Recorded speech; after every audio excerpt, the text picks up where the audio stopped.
My name is Margaret. I'm the senior debate captain at Ravenwood, and I also am in charge of the Woodland Debate Program. So if you have any questions about that, you can contact me.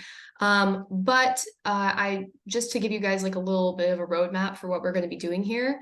I'm going to start with just going over the basics of debate. Like this is kind of a complicated event to be competing in. It's very time consuming. It takes a lot of time for us to get these basics down with the novices and the new debaters. So I'm going to try and break it down and keep it very simple so that you guys have sort of a crash course on public forum debate.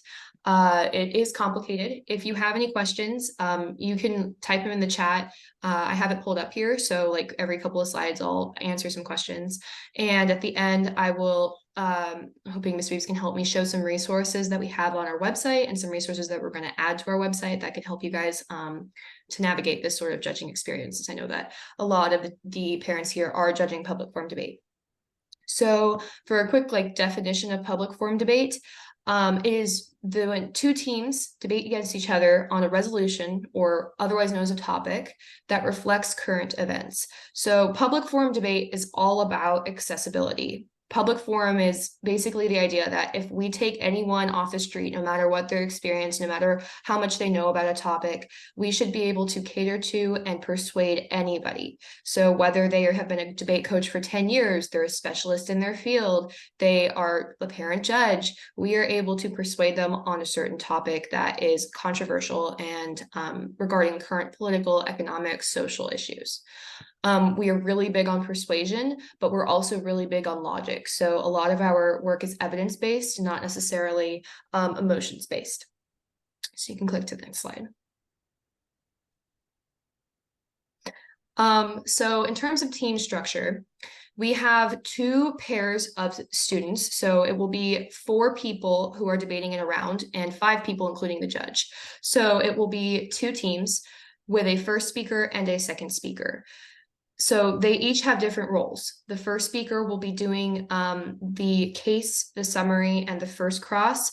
The second speaker will be doing the rebuttal, final focus, and the second cross. And we're going to be going into a little bit more of what those speech names mean. So the structure of a round is you start off with your case. This is the part of the round where you are listening to the basic offensive, this is why my side is best. We have what we call contentions. They would pretty much be similar to like an argument or a paragraph where probably 2 per case, where they're trying to tell you this is why my side is right. They're not trying to tear down another side. It's simply just reasons why their side is correct. And then each first speaker will present their case. Then there's the first crossfire.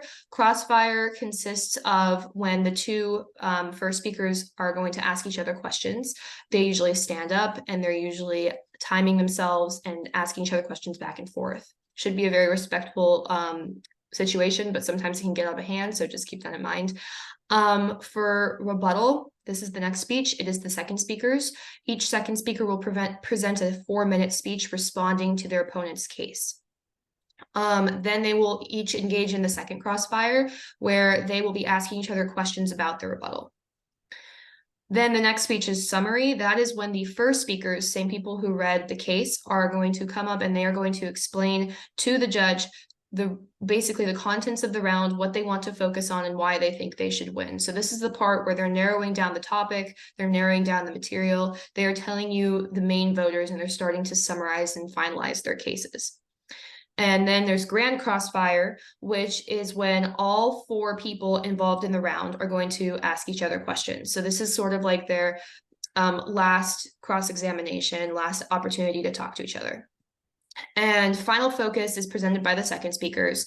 It's 2 minutes long and is their last ditch effort to convince you to vote for them. So they should not be introducing anything new that is against NSDA rules, but final focus will basically just be them explaining to you what happened in the round, explaining why their arguments are more impactful, they're more important, and explaining why you should vote for their side on the ballot. So throughout this whole process, it will usually be about 50 minutes in total. And in that whole 30 minutes, 50 minutes, each team gets 3 minutes of prep time. So the first, second speakers who are like red would get 3 minutes, and the first, second speakers who are blue would get 3 minutes. That's strict. It's a running time, so they can take it whenever they want. They could do it after case, they could do it after summary, before crossfire, whenever they want, but they have to keep track of that prep time and make sure that they do not go over 3 minutes. That's the only amount of time that they have to prepare, to talk to their partners, to really get down like what they want to talk about in their speeches. And this is sort of the conglomerate table. There is a copy of this on one of the resource sheets we have for you, but it's basically just it's breaking it down case by case, which person says it, how much time it is, which team says it. And that's the structure of a round. That's what it's going to look like when you walk in. And this is the 50-minute, what you're judging them based off of. So each round will have 2 partnerships, and usually in the judging room, it will just be you and the 2 partnerships. Unless it's a final round, then it might have a couple more judges. Speakers the two teams, the speakers will flip a coin before they start their round. Usually it will they will already be assigned a side on Tab Room if it's an online tournament, or they will physically flip a coin before the round. So you might need to make sure that they have done that. But basically, that is just saying that this is my side. Like, I'm either choosing to be pro or con, or I'm choosing to go first or second in the round. So they get to choose, and they get to pick the order that they want to go in and the sides they want to do. And that's determined by this coin flip. So make sure if you're judging public forum that they have already done the coin flip before you start the round. And I just want to add real quick, I actually judged public forum for the first time in Portland. I was terrified, but they needed judges. I was like, sure. Sometimes it's an actual coin, but there's an app or Siri. They ask Siri to flip a coin, and then the other team watch to make sure it maintained integrity. And so whoever wins the coin flip says, I choose pro or con, right? Or they can choose, I want to be first speaker or second speaker, which means the other team that lost the coin flip gets to choose either pro or con or the first or second speaker. So let's say if I'm going against Margaret, and I win the coin flip, I'm going to say, I want to be second speaker. So that means Margaret gets to decide whether she goes pro or con. So either person gets to choose technically, but it's sort of like which factor do you want to choose more? So your speaking order or your side that you debate. So in the public forum judging, you need to focus in your ballot on 3 specific areas. So the first one is argumentation interaction, or what we call in debate for short, like clash. So you're evaluating how the ideas are interactive and how they exchange these ideas, where like the debaters are responding to each other's arguments. So usually what will happen is someone will bring up a contention in the case. They'll say, this is a reason why this side is better. And then the other team will respond to that. And how that argument gets carried out throughout the round needs to be evaluated. Did the debaters make the appropriate choice? Did they not make a choice at all and choose to ignore it? That sort of thing. But it's important to note here that you're not just evaluating like dueling speeches, like are they going back and forth? It's more about like, are they changing their ideas? Are they interactive? Are they responsive, where a debater is responding to each other's arguments? Because you can have a public forum debate round where people are just back and forth saying the same thing for the whole round and you don't get anywhere. But what you want to get in a debate round is to develop and really flesh out that argument throughout the round, so that by the end of it, it's a completely different discussion. This is the main thing that you're going to focus on in your ballot, the progression and the development of arguments throughout the round. The second thing would be team balance. So because it's a partnership, there's a first speaker and a second speaker. They are working together and they should have very similar or aligned responses. So one speaker can't come up in case and talk about climate change, and then the next speaker come up and talk about a recession. They have to be connected. They can't be disjoint. So they should really be balanced and they should be coordinating their responses. The third thing you should be judging off of is delivery. Public forum debate at its core is a public speaking exercise. So we really want to focus on the confidence, the clarity, the actual delivery of the speeches. So that is something that you should also focus on. What I really want to stress here is that there's a lot of potential for bias here. At public forum debate, the nature of what we do is we focus on controversial topics. We focus on current events, political events, social events, environmental events, things that people are actively discussing and having heated discourse on in the real world. So what we are trying to do is we are trying to we don't have the choice to pick a side. We don't have the choice to debate necessarily what we believe in. So it's important not to choose a winner based off of personal beliefs or personal alignments with the topic. For example, if we're debating about school uniforms and you strongly believe that school uniforms are not allowed, that shouldn't be the sole determinant of your ballot. It should be more about the interaction and the actual development of the debate arguments throughout the round. And that should be what you're evaluating your decision off of. Real quick, before we move on, we had a question on how people use prep time. Yeah. I can answer that. So most of the time people will use their prep time very sparingly. It will happen before rebuttal or before summary in the majority of rounds. They will most of the time just confer with their partner. They'll talk with their partner. They'll whisper. They'll be like, this is what we're going to do on this argument. Let's focus here on this one. It's usually really quiet, really like focused and semi-tense because it's just partners like whispering at each other really, really quietly and like conferring. So they can use their prep time however they want. The one thing that I would caution against is what we call in the debate world prep stealing, where a team will say, will ask to see some evidence from the other team. And then while the other team is pulling up that evidence and showing their evidence, they're prepping, because that's off the clock technically and not a part of their 3 minutes, that they're technically like stealing prep. So be cautious of that, because that's the one way that sometimes debaters will try and get extra prep during a round, sort of hack the system, if you will. So that's the only way that you really shouldn't be using prep time. But other than that, as long as they're sticking to 3 minutes, they can use that however they want, and it's up to them and their team to discuss that. But the judge's responsibility with prep time is to keep track of the 3 minutes. Yeah. The other team won't let them, trust me. They're going to keep track of it as well. But let's say you're going to start the clock and they've used 1 minute. Now, Margaret, would you expect the judge to let them know, hey, 1 minute has elapsed? Usually it depends on what the debater asks for. If you're doing a more experienced round, usually the people will just say, I'm going to take some prep time, and they'll take what we call running prep. So they'll start their stopwatch and then they'll just stop it whenever they're ready, and they'll track that time, and then they'll take up however much time they have left in the future. But sometimes new debaters will ask, I would like a minute of prep. And then it would probably be best to signal to them when that minute has elapsed, hey, it's been a minute, so that they can be like, oh, okay, I'll take 20 more seconds, or, oh, all right, I'm done with my prep now. And so as a judge, sometimes the teammate may take prep 3 times during the debate round. So you're keeping up with the first time they took 1.5 minutes, then they took 20 seconds, then they took 40 seconds. So you got to keep up with it so that they don't exceed the 3 minutes. And there's a lot of timing that's on the judge. Yeah.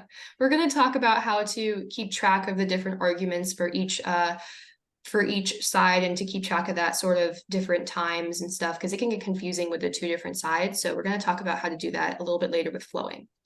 But on a different note, so we're going to talk about paradigms. These are like a bio or a short profile statement that is on NSDA tab room.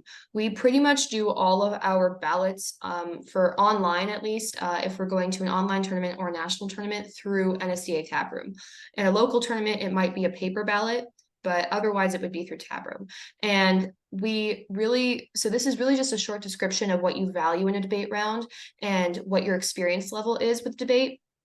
Because we are public forum and we do sort of focus on catering to any random person, it really helps for us to know what your experience level is, what you value in a round, what your values are generally, so that we can cater to that and we can be like, oh, okay, this person has X amount of experience. We're going to tweak our arguments, tweak our delivery a little bit so that it's better equipped for that specific person.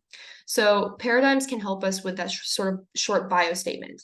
That paradigms are how we show that on online tournaments or at national tournaments. But if you're at a local tournament, which is probably the most likely place where you will be judging, we sometimes teams will ask questions before the round, like, do you prefer it if we talk slow or fast? Something like that. So that's completely to be expected and completely allowed. So these are some examples of paradigms that I actually have had. These are some of my judges. So this first one is a past debater, very experienced current debate coach, and they tell me exactly what they want to see. They debate off of what they see in the flow, which is like debate notes. They tell me that they're going to try not to make any assumptions, and they're going to try not to include anything that I may know into my judging. They tell me what they value in a round: clear communication of arguments, evidence, impact. I want to see how your side of the ballot is going to best solve for the problems proposed. So they tell me exactly what they want, and they note at the bottom, I can take notes fast, but if you spread or talk really fast, I will lose track of my notes and your argument. So they tell me, I don't want you to speak fast, which is exactly what we want to see, because it tells us how we should speak, how we should deliver that, and what we should focus on in terms of communication of our arguments and our impacts. And just, just from my limited experience, spreading is very common. They go out and start talking really, really fast. And I'm a fast talker and a fast listener, and they were losing me at times a lot. Yeah, spreading is more common on the national level. At local tournaments, it's not as common, but it's something to be aware of. Spreading is the debate jargon for speaking really fast. So we spread our words over a very short period of time. And sometimes people will do it to try and get as many arguments out there at the beginning of the round, like as a strategy thing. But if you value speaking slow, make sure you establish that at the beginning of the round. The second paradigm statement is complete opposite. Another one of my judges, this person says that they're a parent judge who's relatively new to this. They've judged 2 online tournaments. They appreciate crossfire sessions that are productive. And they tell me, don't monopolize this section or talk over someone. So that signals to me, okay, I should be extra polite. They say, I'm okay with a little speed as long as your speech doesn't become garbled or otherwise unclear. Focus on delivery. So they appreciate slower, clearer, well-organized speeches. So this is all of this is telling me as a debater what I need to focus on, and it's going to improve it's going to sort of hone in on what I should focus on, and it's going to improve my delivery. So by providing that paradigm on Tab Room, or by telling people at the beginning of a round, hey, just so you know, I'm a parent judge, I really appreciate it when people talk slower, that's going to help the debaters really cater to you and really cater to you as a judge, so that you're able to understand more and you're able to really to really grasp what they're talking about, to really understand and be persuaded by their arguments. So in terms of timing, debaters generally should keep their own time on a stopwatch, like on their phone, and it's completely allowed for debaters to have their phone and their laptops out. We are allowed to use the internet. Unlike some speech events, we are completely allowed access to the internet and to our phones. So we usually pull that up on our phone. It is always a good idea to have a backup timer just in case, especially if you're at a local tournament, because sometimes people will forget to time themselves and it can just go completely out of hand and can mess up the whole round. So it's always a good idea to time them just in case. Generally in debate, we don't do hand signals, or we don't tell them when they have like 1 minute left. As a judge, you're generally supposed to be absent from the round, not really making any comments or doing anything aside from listening. The speakers just do their own thing. You're generally taking notes. So really it's more of a observing, and rather than like a ref or like a timer, or it's a less active role than speech.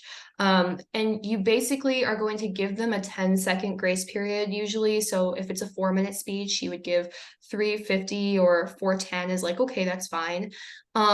over that grace period, you might want to consider either holding up your timer, or like saying like, oh, hey, here's a signal that you're a little bit over time, or you could reflect it in the ballot if it's consistent. If it's actually a problem, you could dock points for that and say, this was unprofessional, it was kind of rude, so you need to be a little bit more like on time with your own stopwatch.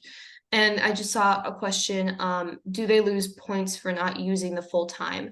Generally, no, unless it's like blatant. So if they're filling 3 minutes and 10 seconds or 3 minutes and 30 seconds on a 4-minute speech, that's fine. But if it's 2 minutes on a 4-minute speech, that's a signal to you as a judge that they're not doing well on the argumentation and clash, or as well as they should be doing. Because usually if you're going to have a good argumentation and clash in a round, you need all of that time. So that by them not using that time, it's going to detract from other parts of their argument and their development.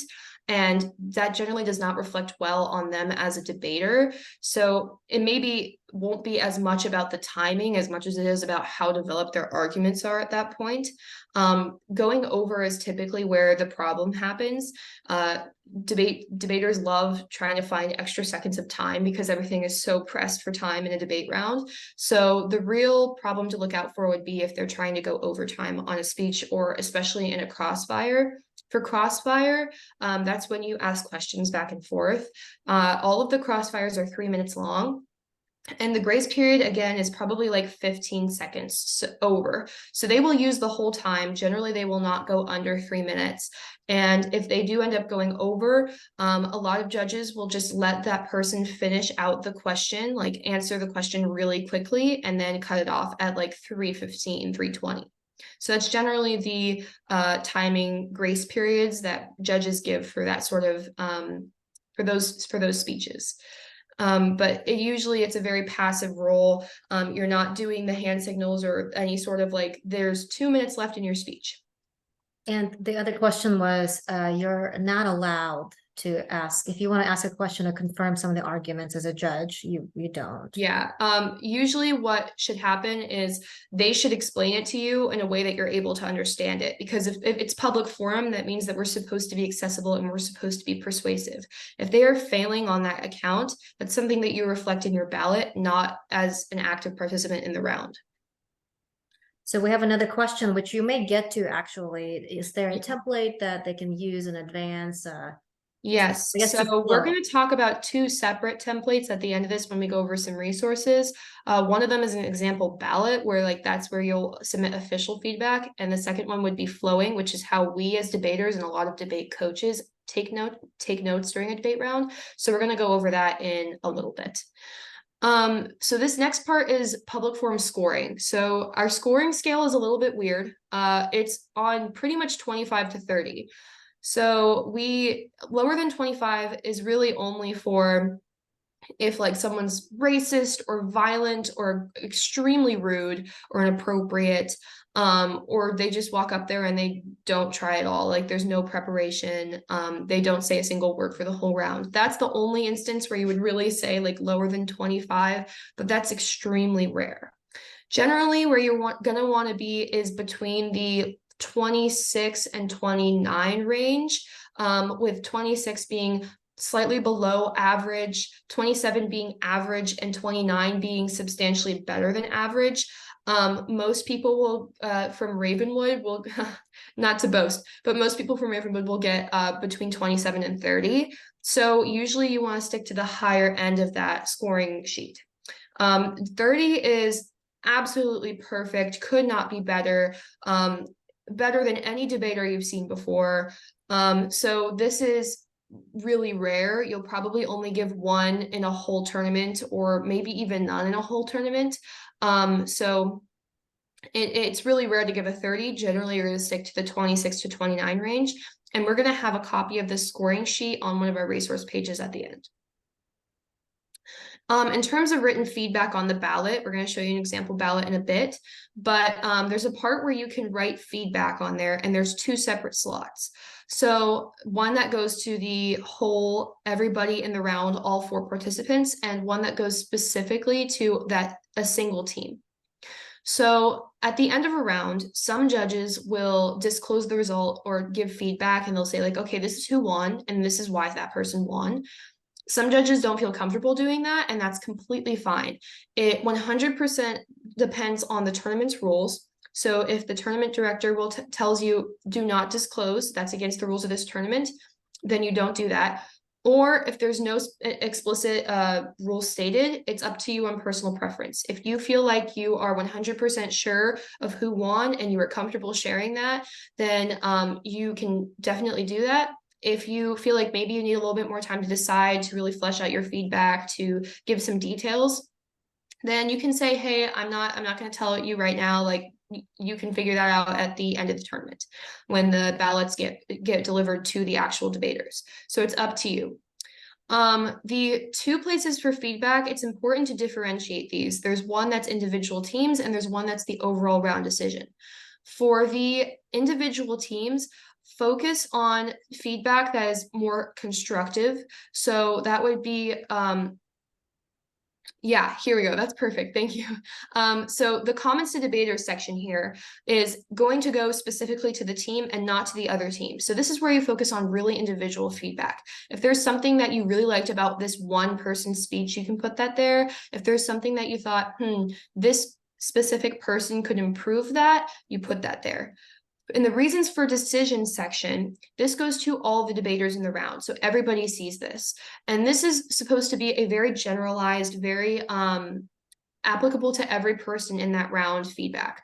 Avoid calling out a specific person and saying like, I really didn't like this person's argument on something in this specific section, because it does go to everyone and it could potentially be harmful to that one person. So this is completely general, should be very straightforward for everybody in the round. So everybody should be able to relate and grow from that feedback.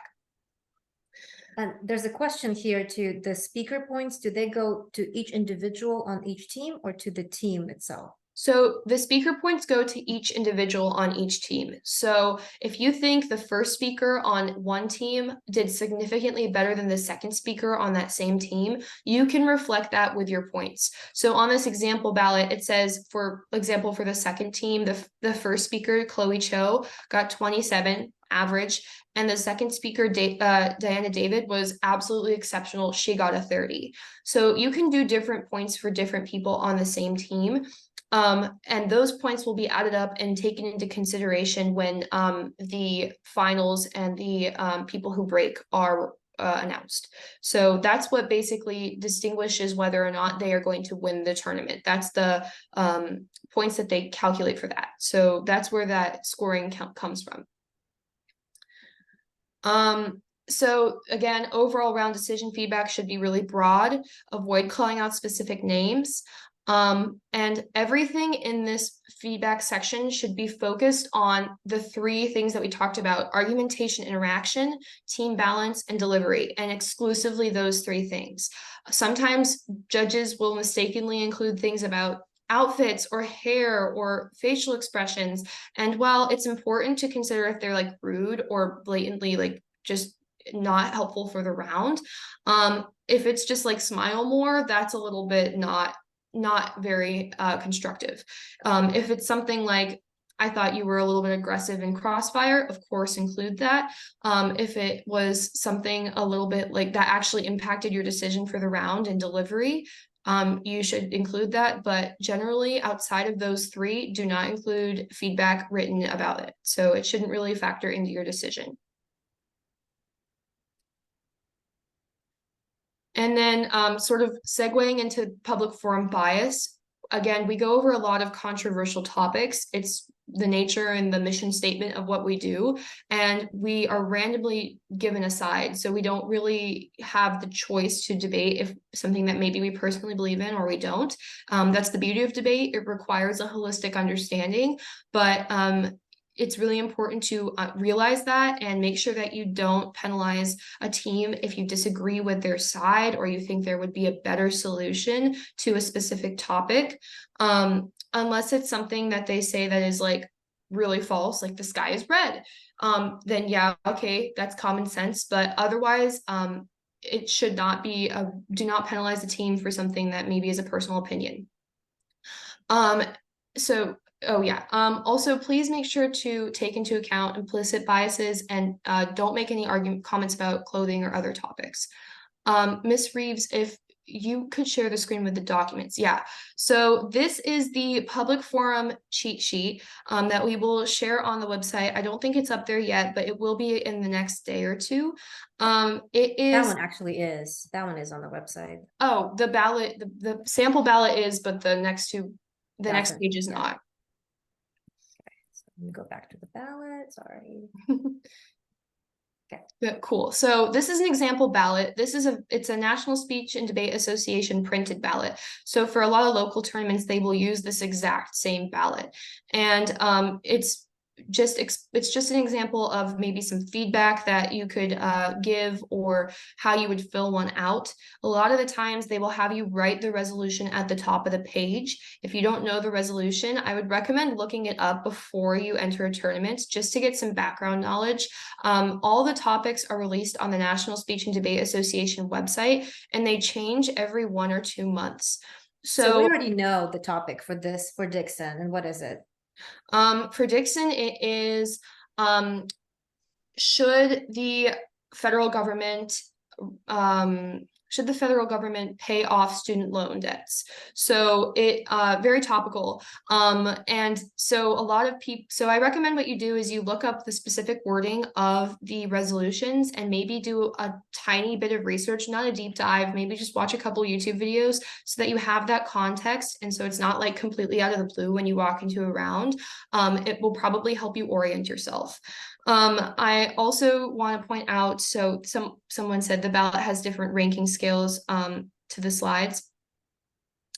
Yeah, this is so the reason why, well, it's technically very similar. The slides is an updated version. So this is a paper ballot that is semi old. It's like from 2009, I think. So the updated scale is very similar, maybe just a little bit skewed upward. So 20 would be unethical, but that's like an older scale. So now it's more like -25 would be unethical. So yeah, this first ballot is just the feedback and the sample of how you would fill out that code. If you could scroll down, Ms. Reeves. Let me ask you real quick. Yeah. When I fill it out, it's very important to like the team, like who the team is, what their code is, and whether or not they're pro or con, and write down their names because it's so easy to get them confused, and then to keep that green AB's team's comments in that same column. So, and I almost had to visual, maybe it's because I was so new, visually, I actually asked my teams to switch so that I literally had my green AB team, which is on my left. I had them sitting on my left, so it matched my ballot physically and on the paper. Is that unusual, or was I just being a crazy judge? No, a lot of judges do that. I've had a lot of judges do that for me when I do in-person tournaments because it's really hard to like visualize that and separate that. I mean, I've judged tournaments before, especially for middle school, and I actually ask my teams to switch like that too. So if you feel like that would help you visualize and keep the comments straight, go ahead and ask them to switch seats. It's not a big deal. They usually will sit facing you. So like two desks and a podium, and it'll all face you because they're talking to their judge. So that's usually how the seating configuration will be, and you can ask them to switch if they need to. So your first speaker, whoever is going first, is going to be on the left. So green AB is the first speaker. Now they may either be pro or con, so that's why you have to select which one goes first, and that's where you put them. So those of you that are new, it helped me a lot just to kind of keep track of everybody. If you need to ask them to move, you absolutely can. Okay, so do you want to scroll down? Yeah. So also at the very bottom of that ballot, there's a tiny little like time and order of speeches. This is also again outdated. Just keep in mind that the summary is 3 minutes, not 2 minutes, and there is 3 minutes of prep time throughout the whole round. So that's a little bit a little bit outdated on that. So again, we have the speaker points listed here for you so that you can reference that during a round. And the same chart that we showed with the case and the speaker and the amount of time needed for that specific speech. We're hoping that this will be a really helpful resource for you if you're in a round and you need to reference that for stopwatches or if you're doing your feedback. So now I want to go over how we take notes in debate. It's called flowing. And it's usually, so it's really helpful to take notes this way. It's not necessary. A lot of parent judges don't do it. My mom's a parent judge and she doesn't really flow, but some parent judges find it very helpful, and sometimes, and a lot of coaches do it. This is how we take notes in debate. So if you see in a debate round someone furiously scribbling on their paper, this is what they're doing. So what we do is we take 2 printer pieces of paper, not lined because it gets messy if it's lined, 2 blank pieces of paper, and we take 2 different colored pens. So usually it's either like black and red or red and blue. And we make one color aff or pro, affirmative or pro, and the other color neg or negation, con. And you would place them in that order. So in this case, Af went first as first speaker. And so that's why they're in that order. Again, to just not going to keep everything organized, right? Yes. And what you do is in columns, you write down the notes from their case. So what a lot of speakers will have, like these are both cases, the AF case and the neg case. You'll see that there's like specific paragraphs of information. That's what we call contentions. So what they're doing is they are explaining to you very specific arguments, and they're saying our first contention is climate change. That's their tagline. So you'll write climate change on your paper, underline it, and take notes under the climate change underline for everything that they have in that contention. And usually it's like a really skinny column because we have to fill a lot of stuff on there for the whole round. You see that they do that for both sides here, for both cases. So in this case, you've got case presented by the first speaker of the first team, and then case presented by the first speaker of the second team. Okay. Yes. So that's case, first speaker of the first team, and then the second 4 minutes. And then the next 4 minutes is case presented by the first speaker of the second team. And so they're only talking about their own case. They're not trying to rebut, go through a rebuttal or any kind of argument at this point. They're just presenting their own case. Mm-hmm. And so during each speech, you will write the different colors for each responses. It's important to note that we don't flow crossfires. So we don't like write down the questions that are asked. So that's not important at all. That's more a place for you to take notes about how the participants conduct themselves, their delivery, how they're talking, but you don't usually take flow notes during that. So 3 minutes cross in total, the first cross. And then you go into rebuttal, which is the second speaker's speech. Each one is 4 minutes. Yes. So this is so next we have rebuttal, and rebuttal is responding to the case of the other person. So you will write it in the opponent's color. So what they have here is the neg team is responding to the AF case. So all of their responses are written in their color. So they responded to this one point about Mel, it looks like, and that response is written right next to that argument. That helps it be really simple and clear for where the arguments are developing, on like visualize and spatially understand where they're developing. Or like they have this physics point and or biology point, and the whole biology point is responded to in that separate color. It's a very thin column. It's jot down notes, use shorthand. Don't write down really long words if you can abbreviate it. And the thing about flows is that we love arrows. So if someone says an argument in rebuttal and then they bring it through to summary and nothing else changes about that argument, we'll just draw an arrow. That's what they did here. The AF summary, they responded to the neg rebuttal, and then they carried that response through to their final focus. So you can see that they drew an arrow. If you scroll down a tiny bit, so let me confirm on this example. So in the case, AF had this argument, and then during second speaker of the other team had a rebuttal, and then the AF summary, so which is AF summary right here. So at this point, they went back and said your rebuttal is incorrect because of all these reasons. And then we had neg, so the second speaker summary, right?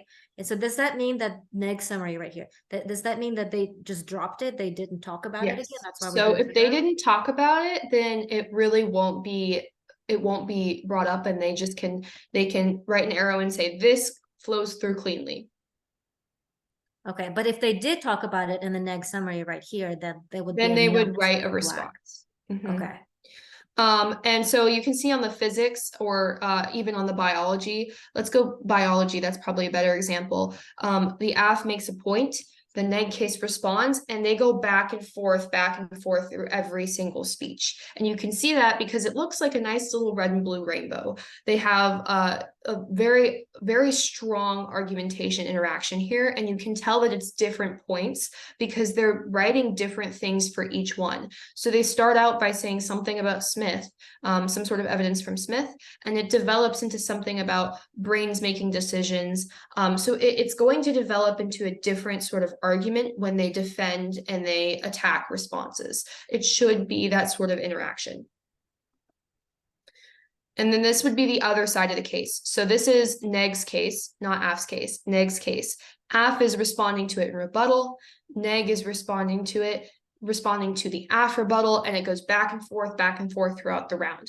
And so if you scroll up a tiny bit to the arrows, this would be an example of the neg case has an argument that has flowed through cleanly. There have been no responses to it. So if someone in the last final focus says, oh, this part of my case or this argument went unresponded to, it flowed through cleanly, they're saying that they basically don't have any offense on that. They don't have anything to defend. So they basically win that argument, if that makes sense. So you can see that they have flowed that through. They have extended that response throughout the round with the arrows to each speech, and that is how they are sort of pointing out that the AF team has not responded. And then I see, like, in the comments, someone said debaters are not allowed to bring in new information in final focus. That is a strict NSDA rule. So what we try and do is narrow down the round so that only in the case, rebuttal, and sometimes summary, but it's still kind of sketchy, that's the only time you can introduce new information. By the time you reach summary, think of it like a funnel. You are trying to narrow down the round so that at the end, there's only a few things that really matter, that the judge should really vote on. Those are the things that you see on these flows that make it all the way to the end of the page. These are the things that they're going to bring up in final focus and say, judge, this is why you should vote for me, because I brought this up throughout the round, and this is why it's important. Something that's important to understand here is that it's not just coming up with new responses, it's also bringing back dead responses. You can't do that in final focus. So let's take this current studies of FW point that they have here, number 2. The AF responded to that, and then the neg didn't say anything about that. So they can't, in the final focus, bring that back because they just stopped talking about it in their case. They didn't bring it back in rebuttal. They didn't bring it back in summary. So they really can't bring it up as something new in final focus. It should be things that they have talked about throughout the round. It shouldn't be anything new or surprising, and it should be things that you understand are important as voters of the round. So by the end of the round, your page should look something like this. And sometimes what we'll do is we'll even physically fold hot dog style the page into 6 pieces so that we can see like where each speech is. But this person decided to label it with little things at the top. This basically shows you where the most argumentation happened. And it also shows you what responses were said so that you can sort of gauge, okay, which one do I think is actually effective? Which one do I think was well developed? Which one do I think made the best points? And that can all go into your decisions as a judge. So that's what the complete flow should look like. Usually it's a little bit more messy, to be honest. It's not that perfect, but you know, if you can get it that perfect, it'll be really beneficial for you. So this is a really beneficial tool to use if you are judging public forum debate, but it's by no means necessary. Like Ms. Reeves said earlier, you're coming into this, and if you're a parent judge, it's pretty much expected that you have little to no experience, and that's okay. Like, that's completely fine to start from that and to walk in there with knowing nothing about the topic and not being able to flow. I mean, it's recommended that you learn those things to help you and help you understand the round a little bit better, maybe appreciate a little bit better. But if you don't do this, it's completely fine. Most parent judges don't flow. In all the rounds I've had, the people who flow are the people who have been past debaters or the people who are coaches. So it's up to you. It's a personal preference. I very rarely have a parent judge who actually flows, but it's a really great resource if you choose to use it, and you can use it effectively.